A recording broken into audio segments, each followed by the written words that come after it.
Ciao amici, vediamo come si aggiorna l'interfaccia grafica One UI 8.5. Si procede in questo modo qua. Prima di tutto mettiamo sotto Wi-Fi perché il file che dovrà scaricare sarà bello tosto, 4 giga e mezzo di dati. Andiamo sulla rotellina delle impostazioni, poi andiamo giù e andiamo in aggiornamento software. Da qui vedete simboleggiato da questo pallino arancione, dice che c'è qualcosa, ed eccola qui, One UI 8.5, più tardi o aggiorna.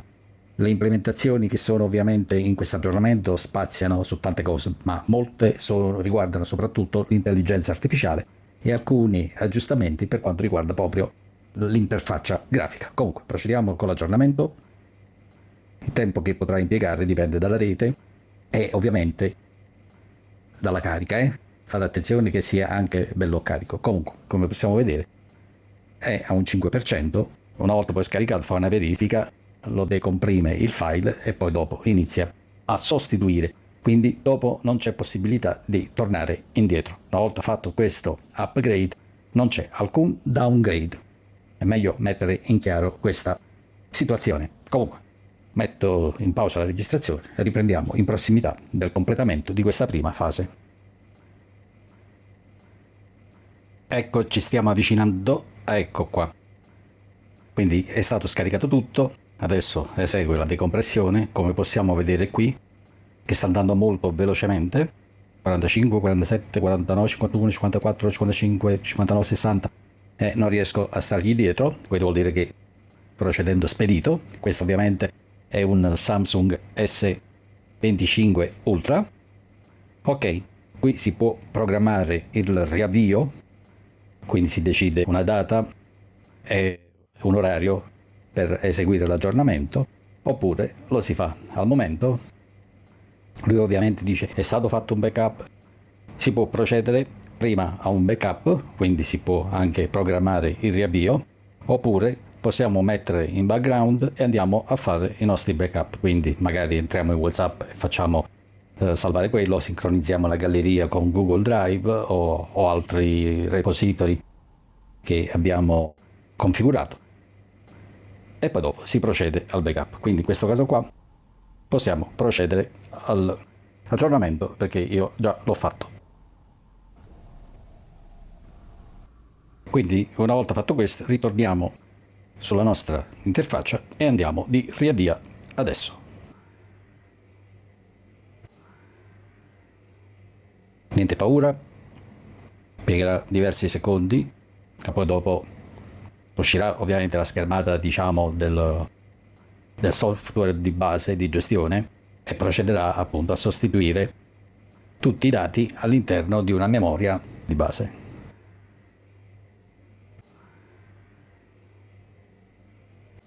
Ecco, vediamo, è uscita l'interfaccia. Anche qui in questa fase qui sta andando molto spedita l'ottimizzazione.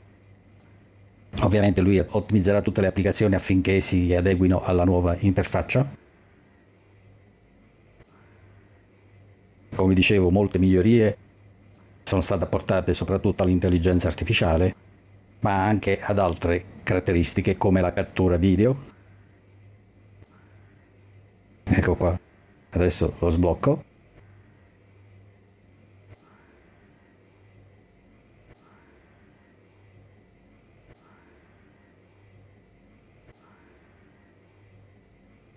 Eccolo qui, Galaxy Intelligenza Artificiale. Quindi qua sono tutte le migliorie che vengono apportate. Ovviamente andiamo avanti. Qua possiamo andare a vedere cosa ci dice. Ad esempio, vediamo questa. Qui ci dice che possiamo prendere un'immagine, una foto di un oggetto e inserirla all'interno di un'altra immagine. Qua una chiamata. Possiamo fare in modo che la chiamata interviene direttamente l'intelligenza artificiale che risponde in modalità testo.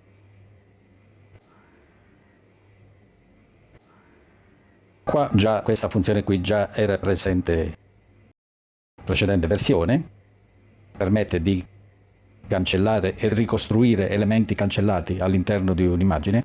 Per immagine ovviamente intendo anche foto, quindi in generale. Avanti.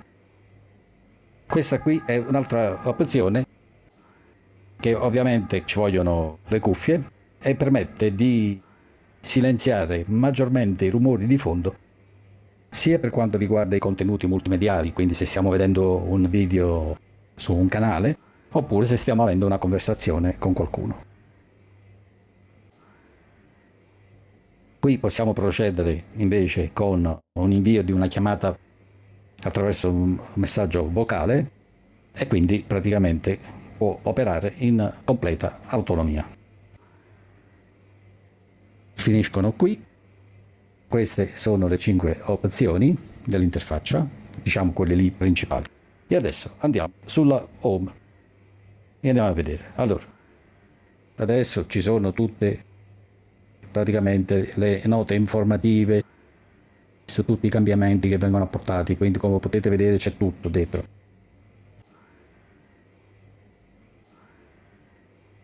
Quindi non solo l'intelligenza artificiale, Bixby, fotocamera, no, non ti ho chiamato, interviene subito.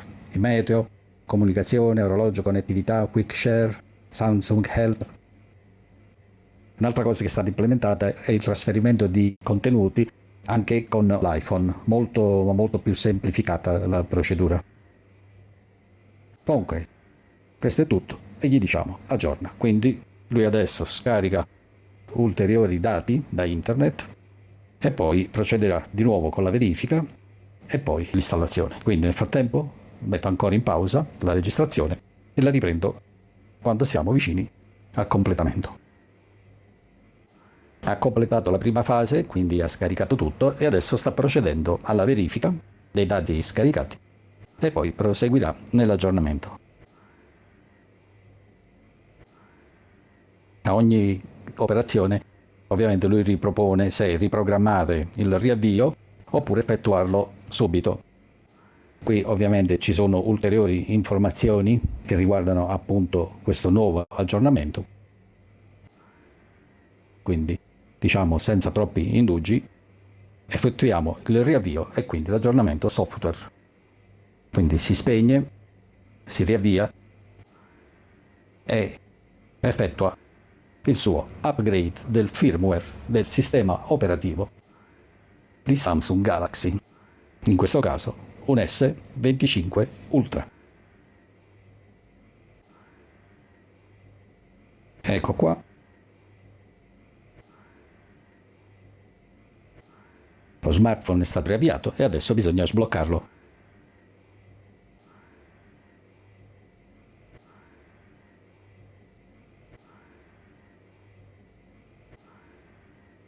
Attendiamo ancora un po', andiamo a vedere. Ancora non è completo del tutto.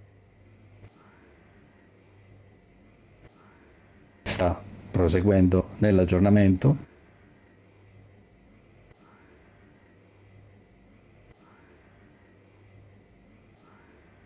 Ed ecco qua la notifica dell'avvenuto aggiornamento. Andiamo a vedere. Attendiamo ancora un attimo. Questa parte qui. Andiamo a vedere la cattura, questa qui, che permette di catturare lo schermo intero oppure una porzione. Mostra tocchi, quindi se sto registrando lo schermo e effettuo delle operazioni, ovviamente è come l'operazione di screen capture del cursore del mouse praticamente. Quindi in questo caso qua posso fare tranquillamente in questo modo qua. Avvia registrazione, gli dico qual è la porzione di dati. Come vedete c'è anche un punto di ingrandimento che mi fa vedere con precisione dove sto fermando l'angolo, quindi dove sto andando a registrare. Una volta che ho stabilito, qua ho i comandi di registra oppure interrompi totalmente. Quindi faccio registra, posso ignorare il countdown e registro.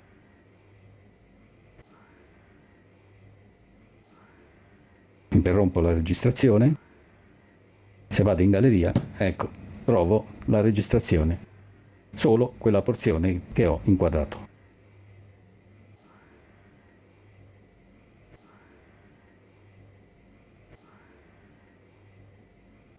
Per modificare questa interfaccia qui vado su questa matita e come potete vedere, se prendo queste maniglie qua che sono negli angoli, posso restringere queste qui, oppure non so, tipo lo posso mettere in verticale. Questo posso spostarlo un po' più di qua, prima la restringo e poi la espando. Ovviamente così è un po' troppo lunga, un solo tocco muovo la maniglia, tocco prolungato sposto tutto il contenuto. Quindi qua adesso ci posso andare a mettere queste qui e le posso fare più piccole, per esempio.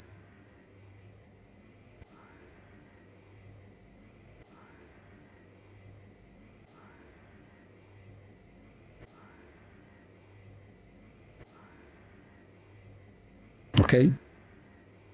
Vabbè, questo premuto questo qui, quindi ho annullato, preferisco tenerle ancora così. Vediamo un attimo la sua reattività.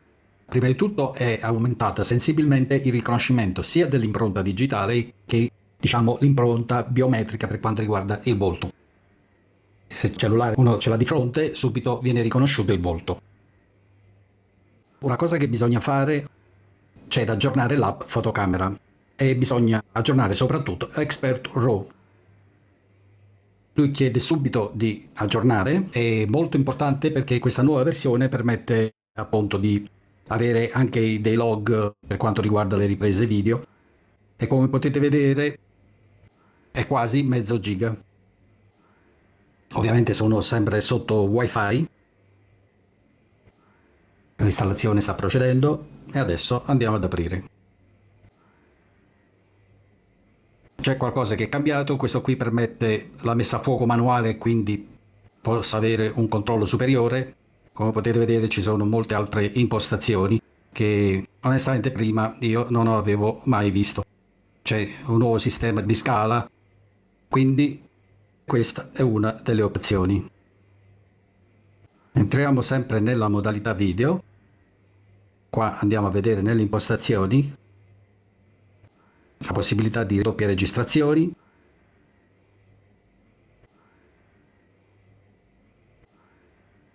il camera assist, anche questo va installato.